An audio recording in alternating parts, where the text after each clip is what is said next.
Hello guys, magandang araw sa inyo. Nandito ulit ako sa Avida Mercedes dito sa Bermosa, Dasmariñas, Cavite.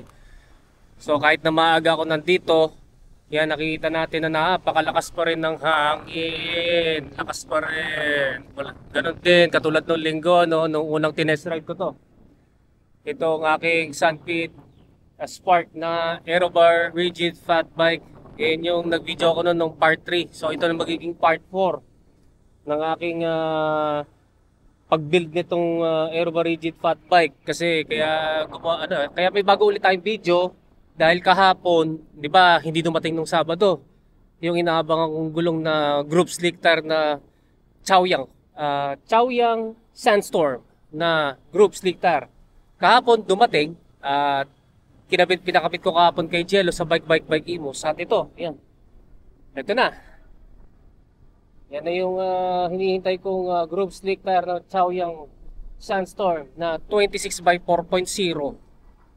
Tinesting ko kanina dito sa Bermosa, doon sa local bike loop ko at wala pa rin akong speedometer. Kasi busy ako sa trabaho eh. Hindi ako makapag-research eh. Kung ano yung tire circumference ng 26 by 4.0. Siguro mamaya pag may time ako, hanap ako ng paraan. Mamaya pakita ko kasi nga, nung linggo kasi, although na wala akong speedometer, nag-record pala ako ng Strava doon sa mobile phone ko. Mamaya, ikumpara natin. Ano yun eh, dalawang ikot lang muna yung test ride ko. Between doon sa naka-compass na Navi tire na pang fat bike at saka itong group slick tire na Chaoyang Sandstorm.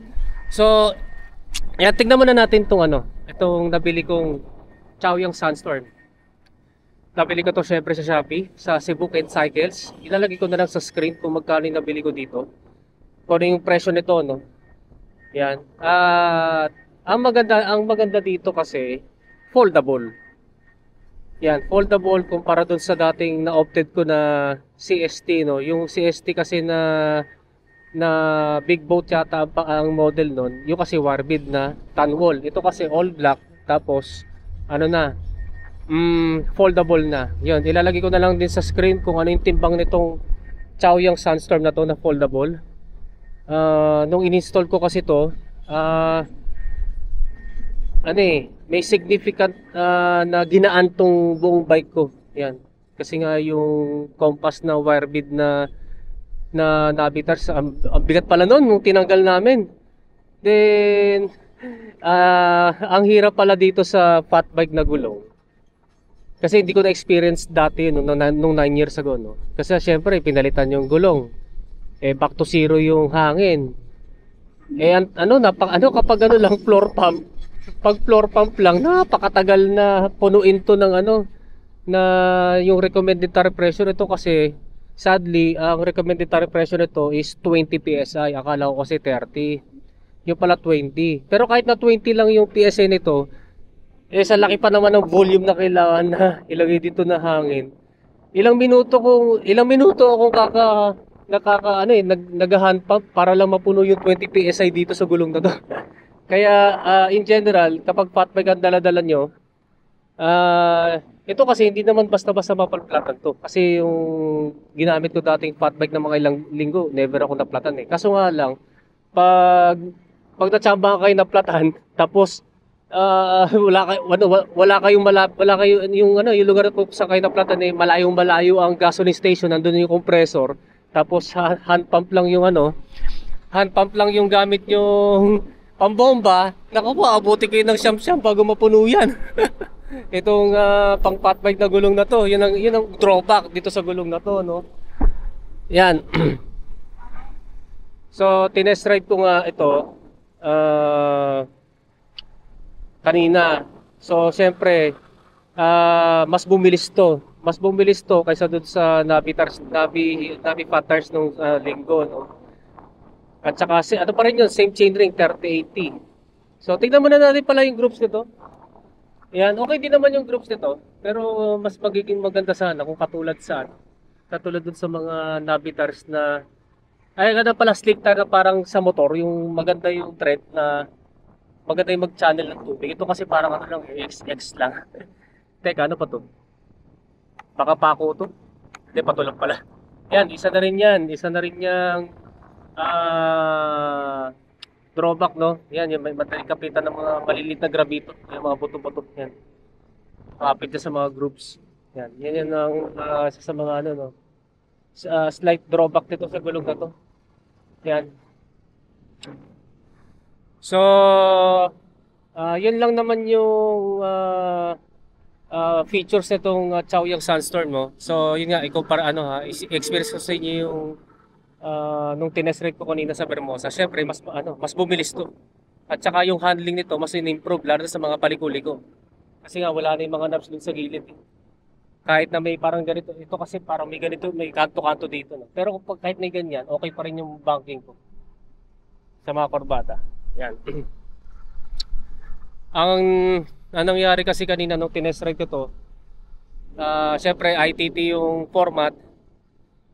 Simula since na gumanda yung rolling nito, gumanda yung rolling nito, lalo kong naramdaman na kailangan ko talaga magpalit ng mas malaking chainring. Lalo na sa lusong. Siguro sa ahon pwede pa. Pero sa lusong, grabe. Sa lusong kasi mas lalong since na bumilis yung speed nito kasi nga less rolling resistance, mas naging lugaw na yung padya ko doon sa 3080 pag sa lusong. Meron sana akong may kakilala ko na gusto kong sanang habulin pababa. Kaso lang lumalayo ako sa kanila. Kasi sila malalaki chainring nila. Yung sa akin kasi sobrang liit, 3080 sila kasi pang road bike, 52 yata o 50 yung chainring. Kaya iwan ako sa lusong feel ko pa naman kaya-kaya kong habulin yun. Feeling ko pa naman kaya-kaya kong habulin sila. Kaso nga lang, ibis na mahabol ko, lalo ako naiiwanan Kasi lugaw na lugaw yung cadence ko dito sa 3080. Yan. Kung nung Sunday, na-notice ko na bitin sa akin yung 3080. Lalo na ngayon, na sobrang bitin na. Mas lalong lumala yung pagkabitin ko dito sa 3080. So kagabi, buti na lang kagabi, umorder na ako ng 40T na Ragusa. Yan, Ragusa na 1x narrowweight at chainring. Yung yung budget lang. Tapos try ko ulit i-tested. At saka hopefully this week dumating na yung hinihintay ko na nag-iisang kulang na lang para dito sa project ko, no? Which is yung Halotech crankset na pang fat bike. Kasi para maano ko na talaga yung settings ng yung position ng trunk arm, no? Kasi nga sa Halotech pwedeng malapit doon sa kaliwa tapos medyo malayo doon sa kanan. Ito kasi malayo masyado kasi, sa square taper nagbabalak din ako mag 42T kaso nga lang magiging problema ko kapag nagano na ako nagpalit na ako ng Halotech. Siyempre ang prediction ko kasi pag nagpalit na ako ng Halotech, siyempre lalapit na yan. Kahit na lagyan pa ng spacer, no. Kapag ang magiging problema ito pala.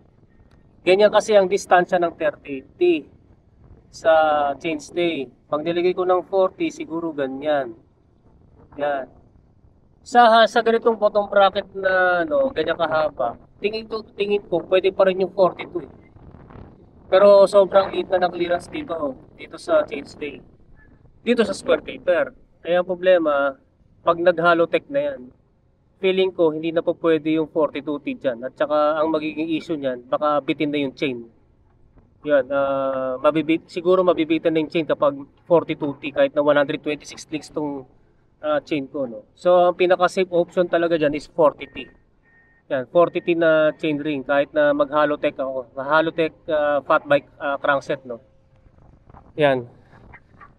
Kasi hindi ko naman kailangan masyadong mabilis sa lusong dito sa Vermosa, no. Ang kailangan ko lang yung saktong padjak lang kasi kanina talaga kulang talaga Sobrang kulang talaga yung overrev na ako hinihingal na ako sa kaka-overrev pababa kapag ina-apply ko yung zone 4. Kasi para sa akin kasi sa pababa dito sa Vermosa, kapag zone 4 alit ng chainring ko, wala naman ako ibang gear, ubos na. Kailangan kong taasan yung RPM. Kaso nga lang, hindi naman ako trained para doon. Kaya ang nangyayari sa akin, pag masyado mataas yung RPM para sa akin, lalo ko nahihingal.